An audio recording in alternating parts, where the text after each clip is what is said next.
ഈ കാണുന്നതാണ് എന്ത്? റിസർവ് ബാങ്ക് ഓഫ് ഇന്ത്യയുടെ ഹെഡ് ക്വാർട്ടേഴ്സ്. ഹെഡ് ക്വാർട്ടേഴ്സ് എവിടെയാണെന്ന് ചോദിച്ചാൽ അത് മുംബൈയിലാണ്.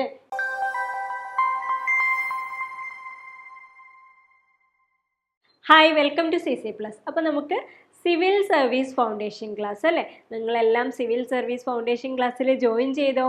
ജോയിൻ ചെയ്യാത്തവർ നമ്മുടെ ലൈവ് ക്ലാസ്സിൽ എത്രയും പെട്ടെന്ന് ജോയിൻ ചെയ്യുക. നമ്മുടെ ക്ലാസ്സുകൾ സിവിൽ സർവീസ് ഫൗണ്ടേഷൻ എന്ന് പറഞ്ഞാൽ എന്താണ്? നമുക്ക് ഫൗണ്ടേഷൻ സ്ട്രോങ് ആയാൽ മാത്രമേ അതിൻ്റെ മുകളിൽ നല്ല ബിൽഡിംഗ് കെട്ടിപ്പൊക്കാൻ പറ്റുള്ളൂ അല്ലേ? അപ്പോൾ ആ ഒരു ഫൗണ്ടേഷൻ സ്ട്രോങ് ആക്കാൻ വേണ്ടി നമ്മൾ ബേസിക് തറോ ആക്കുന്നു. ഡിഫറെൻ്റ് ആയിട്ടുള്ള ആക്ടിവിറ്റീസിലൂടെ, ഇൻട്രസ്റ്റിംഗ് ആയിട്ടുള്ള നിങ്ങളുടെ ഗെയിം പോലെ തോന്നിക്കുന്ന പല തരത്തിലുള്ള ഇൻറ്ററാക്റ്റീവ് ആക്ടിവിറ്റീസിലൂടെ നമ്മൾ ലൈവ് ക്ലാസ് മുന്നോട്ട് കൊണ്ടുപോകുമ്പോൾ നമുക്ക് ബേസിക് ആയിട്ടുള്ള കാര്യങ്ങൾ, അതായത് നിങ്ങളിപ്പോൾ NCERT ആണ് പഠിക്കുന്നത് അല്ലേ? സ്കൂളിലെ കാര്യങ്ങൾ പഠിക്കുന്നുണ്ട്.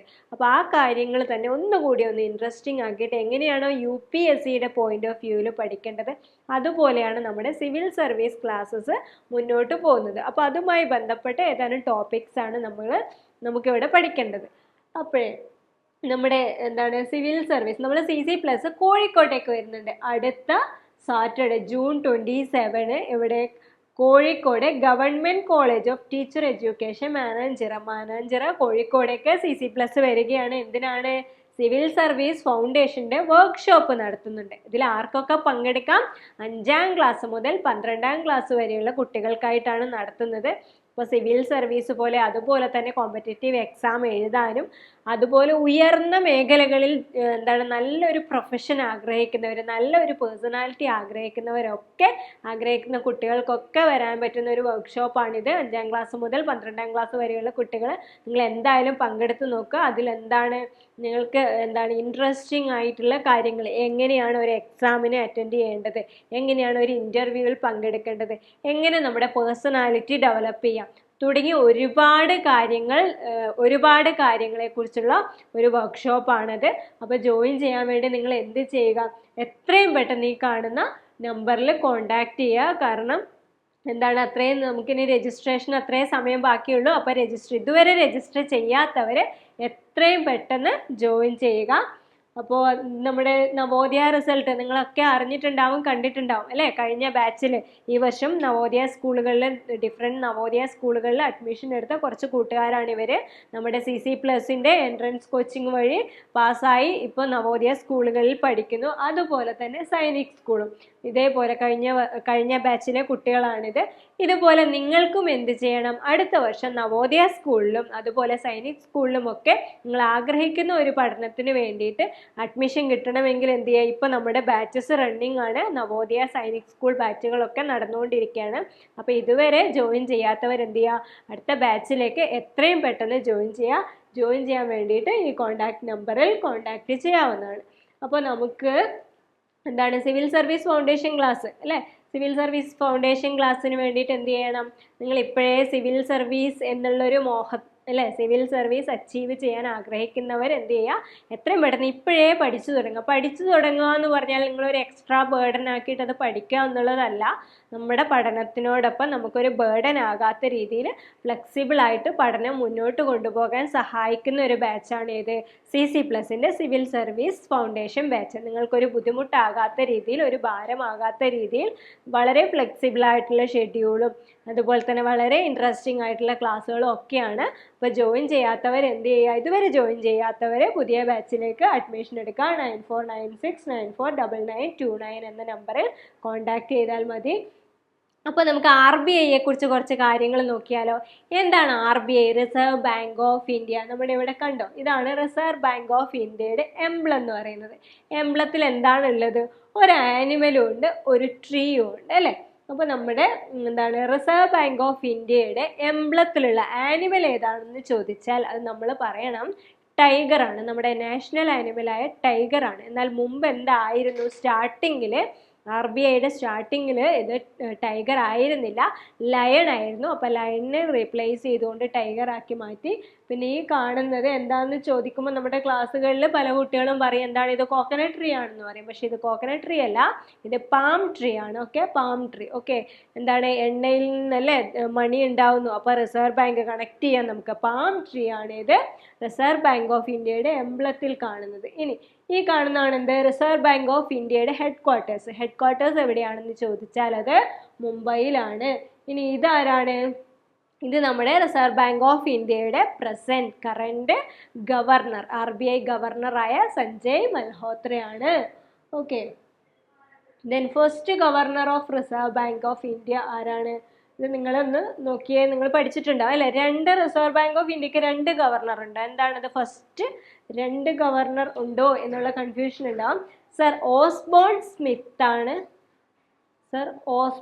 സ്മിത്ത് ആണ് എന്ത് റിസർവ് ബാങ്ക് ഓഫ് ഇന്ത്യയുടെ ആദ്യത്തെ ഗവർണർ. അദ്ദേഹം ഇന്ത്യക്കാരനായിരുന്നില്ല. ഓക്കെ, പിന്നെ വന്ന ഇന്ത്യക്കാരനായ റിസർവ് ബാങ്ക് ഓഫ് ഇന്ത്യയുടെ ഗവർണറാണ് ആര്? VD ദേശ്മുഖ്. അതാണ് 2 ആദ്യത്തെ ഗവർണർ. ഒന്ന് ഇന്ത്യക്കാരനും ഒന്ന് ഇന്ത്യക്കാരനല്ലാത്ത വ്യക്തിയുമാണ്. ഓക്കെ, ഇനി എന്താണ് റിസർവ് ബാങ്ക് ഓഫ് ഇന്ത്യ എന്ന് പറഞ്ഞാൽ നമുക്കറിയാം അല്ലേ? മണി സപ്ലൈനെ കൺട്രോൾ ചെയ്യുക എന്നുള്ളതാണ് നമ്മുടെ റിസർവ് ബാങ്ക് ഓഫ് ഇന്ത്യ അല്ലെങ്കിൽ ഇന്ത്യയുടെ സെൻട്രൽ ബാങ്കായ RBIയുടെ ലക്ഷ്യം അല്ലെങ്കിൽ മെയിൻ ഫംഗ്ഷൻ എന്ന് പറയുന്നത്. പിന്നെ നോട്ട് ഇഷ്യൂ ചെയ്യുക, പിന്നെന്താണ് ഇൻഫ്ലേഷൻ കൺട്രോൾ ചെയ്യുക, പിന്നെ ഫോറിൻ എക്സ്ചേഞ്ച് മാനേജ് ചെയ്യുക, അതുപോലെ തന്നെ ഡെവലപ്മെന്റൽ റോളായ financial inclusion, priority sector lending തുടങ്ങിയ കാര്യങ്ങളൊക്കെ ചെയ്യുക എന്നുള്ളതാണ് RBIയുടെ മേജർ ഫങ്ഷൻസ് എന്ന് പറയുന്നത്. അപ്പോൾ RBI എന്ത് ചെയ്യുന്നു എന്ന് ചോദിച്ചാൽ ചുരുക്കത്തിൽ കുട്ടികൾക്ക് മനസ്സിലാവുന്ന രീതിയിൽ ഇത്രയേ ഉള്ളൂ. നമുക്ക് എന്ത് വേണം? നമുക്ക് ഓരോ കാര്യങ്ങൾ ചെയ്യാൻ അല്ലേ? നിങ്ങൾക്ക് പഠിക്കണമെങ്കിൽ എഡ്യൂക്കേഷൻ വേണമെങ്കിൽ മണി വേണം. ഇനി നിങ്ങൾക്ക് എന്താണ് നല്ല ഹെൽത്ത് അല്ലെ, എന്താണ് സുഖമില്ലാതായാൽ ഹോസ്പിറ്റലിലൊക്കെ വേണമെങ്കിൽ നമ്മൾ അവിടെ ക്യാഷ് കൊടുക്കണം. അതുപോലെ തിയേറ്ററിൽ പോകണമെങ്കിൽ ക്യാഷ് കൊടുക്കണം. നമുക്ക് ഇഷ്ടമുള്ള ഫുഡ്, ഇഷ്ടമുള്ള ക്ലോത്ത് ഒക്കെ പർച്ചേസ് ചെയ്യാൻ നമുക്ക് എന്ത് വേണം? ക്യാഷ് വേണം. അപ്പോൾ ഈ ക്യാഷൊക്കെ എവിടെ നിന്നാണ് വരുന്നത്?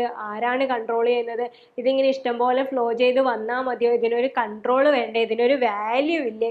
തുടങ്ങിയ കാര്യങ്ങളൊക്കെ ഡിസൈഡ് ചെയ്യുന്നത് നമ്മുടെ മണി സപ്ലൈനെ കൺട്രോൾ ചെയ്യുന്നത്, മാനേജ് ചെയ്യുന്നത്, നമ്മുടെ ഇക്കോണമി പ്രൈസ് സ്റ്റെബിലിറ്റി ഉണ്ടാക്കുന്നതും ഒക്കെ അതൊക്കെ നോക്കുന്നത് ആരാണ്?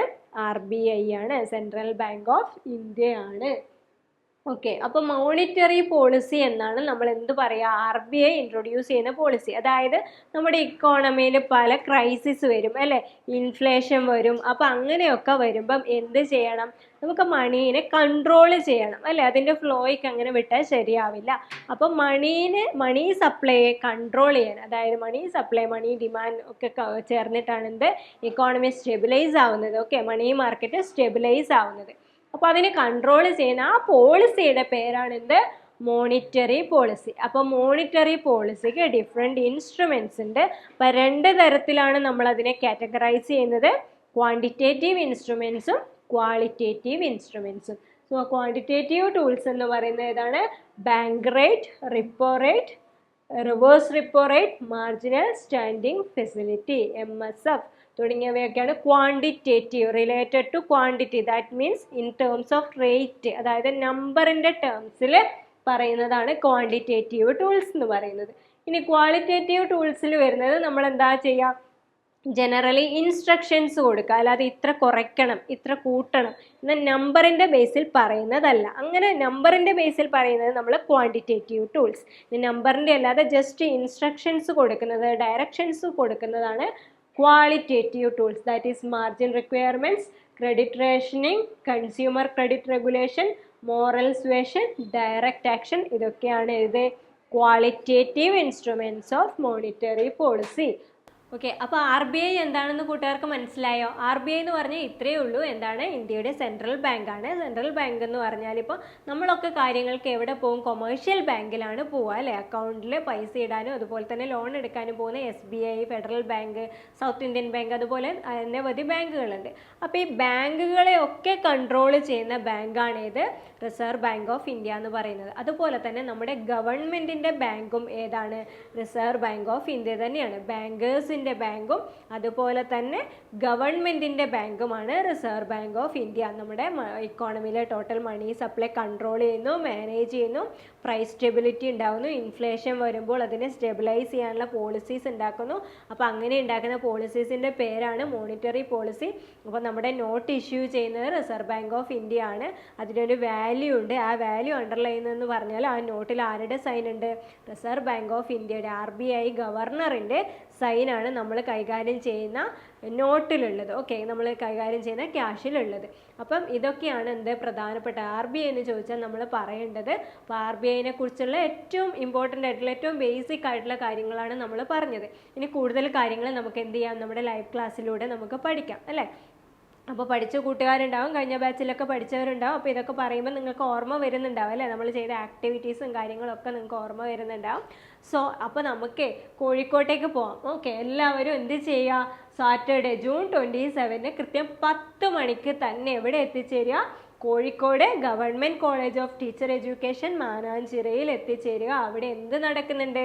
കുട്ടികൾക്കായുള്ള 5ാം ക്ലാസ് മുതൽ 12ാം ക്ലാസ് വരെയുള്ള കുട്ടികൾക്കായി എന്ത് നടക്കുന്നുണ്ട്? സിവിൽ സർവീസ് ഫൗണ്ടേഷൻ വർക്ക്ഷോപ്പ് നടക്കുന്നുണ്ട്. സിവിൽ സർവീസ് ആഗ്രഹിക്കുന്നവരും ഒരു ഉയർന്ന പ്രൊഫഷനിൽ എത്താൻ ആഗ്രഹിക്കുന്ന കുട്ടികൾക്കുമായിട്ടുള്ള ഒരു ഇൻ്ററാക്റ്റീവ് വർക്ക്ഷോപ്പാണ്. നിങ്ങളെ കാത്തവിടെ ഡിഫറെൻ്റ് ആക്ടിവിറ്റീസും വെൽ നോൺ ആയിട്ടുള്ള ഡിഫറെൻറ്റ് പേഴ്സണാലിറ്റീസും അവിടെ കാത്തിരിക്കുന്നുണ്ട്. സോ എന്താണ്, നമ്മളെല്ലാം എക്സൈറ്റഡ് ആയിട്ട് വെയിറ്റ് ചെയ്യുന്ന ഒരു പ്രോഗ്രാമാണത്. അപ്പം നിങ്ങളെല്ലാവരെയും അതിലേക്ക് വെൽക്കം ചെയ്യുന്നു.